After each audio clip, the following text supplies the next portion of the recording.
So we're going to be in Matthew chapter 2, verses 1 through 6 for the most part this morning. So if you want to open up to Matthew 2, if you don't have a Bible, it'll be on the screen behind me.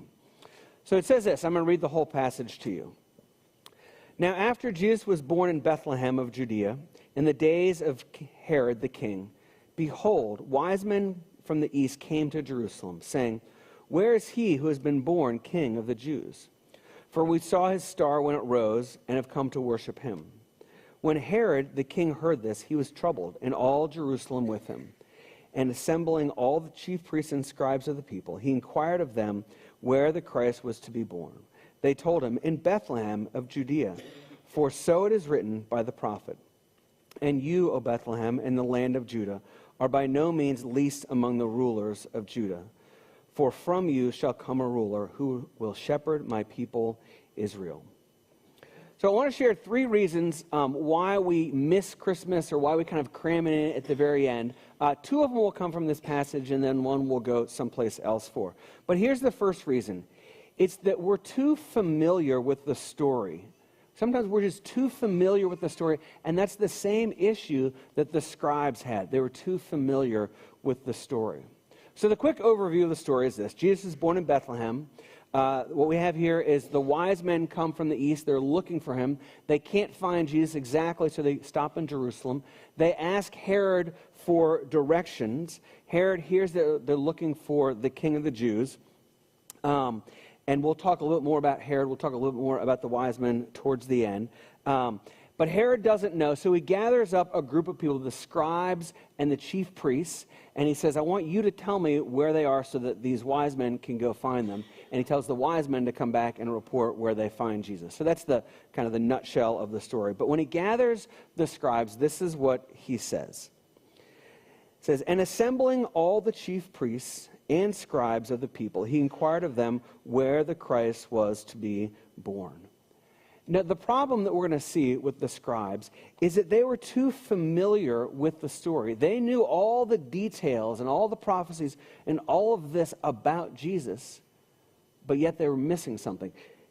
They know that Jesus is to be born in Bethlehem. They cite the verse. This is from Micah. He says, they told him, this is Matthew 2, 5, and 6. They told him, "In Bethlehem of Judea, for so it is written by the prophet, and you, O Bethlehem, in the land of Judah, are by no means least among the rulers of Judah. For from you shall come a ruler who will shepherd my people Israel." And so not only do they know that Jesus, the Messiah, will be born in Bethlehem, they know where it comes from. And they cite the Old Testament prophecy, and they tell this to Herod. Micah 5:2 says he's going to be born in Bethlehem. The scribes, and I want us to understand the scribes a little bit. The scribes were the best and the brightest when it came to languages. They knew Aramaic, and they could write Aramaic. They knew Greek. They knew Hebrew. They could write and they could translate fluently between all of those. Right? They learned from a very early age, from elementary school, they were identified as the best and the brightest. They had very large portions of the Torah, the first 5 books of the Bible, memorized. And they were kind of like the cream of the crop type of lawyers in terms of how they understood things, and just their smart, went through a rigorous training. And so Herod, while he's got a lot of flaws, he was no dummy. He pulled together the right people who would know the answer to his question, where is the Christ, the Messiah, going to be born? Gathered them up, and they said, Bethlehem. Now, this little gathering, this kind of, where they kind of figured this out, of this meeting, happened in Jerusalem. Jerusalem is only 6 miles away from Bethlehem. And so you have these scribes and the chief priests, and they knew all of this stuff from the Old Testament prophecies. They knew the time was right. And yet, they didn't go to Bethlehem. It's only 6 miles away. Take them about 2 hours of walking at most. And they didn't even go to check it out for themselves. Because you see, they were so familiar with the story. They could quote the Old Testament. They could quote all the prophecies. They could quote all of that and knew all of that. But they were so familiar with the story that it didn't engage them enough to go and see for themselves. I think that happens for us sometimes as well.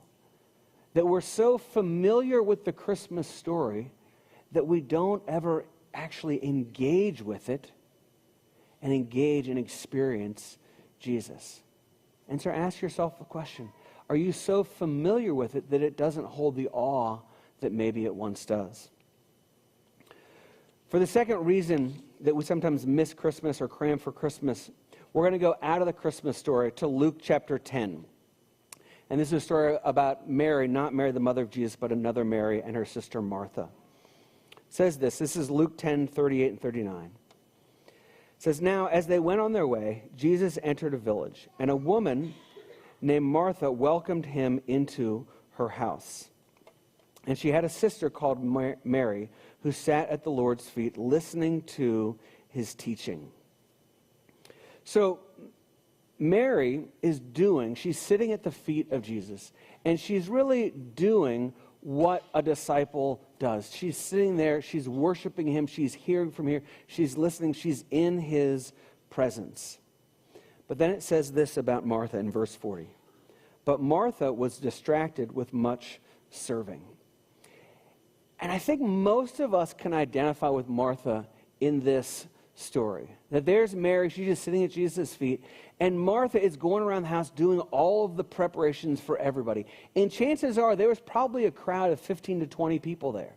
There was Mary, there was Martha, probably their brother Lazarus was there, there was Jesus, he brought the 12 disciples with him. So there's 15, 16 people right there, and whoever else was traveling. And so there's a lot to be done.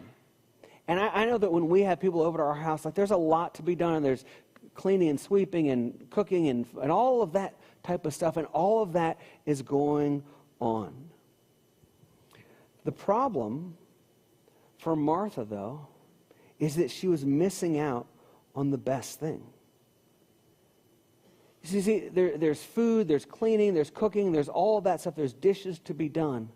But if you had Jesus over to your house, what's the best thing about having Jesus over to your house? Is it a clean house? Is it good food? Is it great desserts? No. It's Jesus himself. That's the best part about having Jesus in your house.